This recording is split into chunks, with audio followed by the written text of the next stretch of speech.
The Democrats have a nominee. I'm Ed Kelley, editor of the Oklahoman. With me from Washington is Chris Casteel, chief of the Oklahoman's Washington Bureau, and Mark Green, national editorial writer for the Oklahoman.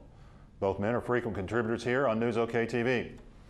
Okay, gentlemen, what's more significant, the fact that we have an African American as a major party's nominee for the first time in Barack Obama, or that a relatively obscure Democrat came out of nowhere to defeat a political machine that was headed by a former First Lady and two-term president? Well, Ed, I think they're both obviously very significant that this young new senator put together a team that outsmarted the Clintons, figured out how to win this nomination. It is pretty amazing, but really you just can't overstate the importance of him being the nominee of a major party in this country. I mean, Secretary of State Condoleezza Rice made a great statement today when she said that this country for centuries has been trying hard to live up to its principles, and this nomination may be an expression of that. Right.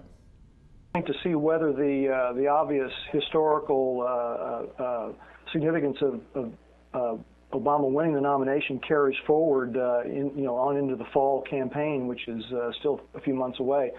The other thing that you might observe about this is that Obama seemed to fit the mood of the country this year, which is for change. And he's obviously a fresh face, and so the fact that he doesn't have maybe the experience of Senator Clinton didn't matter at all. In fact, people were looking for somebody like him who's a fresh face and somebody who could facilitate change. Mark, you mentioned Senator Clinton. What happens now to her? Does she become Obama's vice presidential candidate? Boy, that's certainly the buzz here in Washington today, with the chattering classes, so to speak, all talking about the chances of her becoming the vice presidential pick. She has let it be known, has made some statements in the past couple of days that she'd be open to that idea. I have a real hard time believing that will actually happen, just because it seems to me that, in my opinion, that Obama needs to go outside the Senate to find a running mate, and just the obvious problems of trying to run and then perhaps have to govern with Bill Clinton hovering in the wings.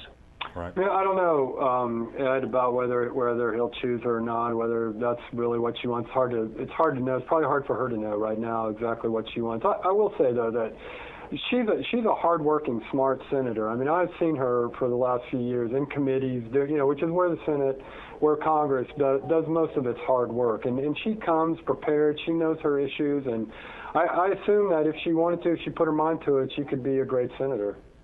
Okay. Now that he's the nominee, what must Obama do this summer before the Democratic convention in late August to give him a chance to beat John McCain in November? Well, I guess get Senator Clinton to concede would be the first thing. But other than that, I think he has to do the same thing that Senator McCain has to do. He's got to unite his party. Right. He has to pick a running mate. And he has to start looking at the electoral map and figuring out what states he can win and what strategy they need to use there. I think the first thing he does is move his campaign headquarters to Columbus, Ohio, and really focus on Ohio, right. Which, as it has been for the past couple of elections, looks like it's shaping up as the key state in the whole electoral map. I would say specifically he needs to figure out how he can get a lot of the people that voted for Hillary Clinton these last several primary elections to vote for him, the Reagan Democrats, the white, blue-collar, Rust Belt type voters that are strong in Ohio and Pennsylvania and West Virginia, places like that. Okay, thanks, guys. Stay here on NewsOK.com for continuous coverage of Campaign 2008.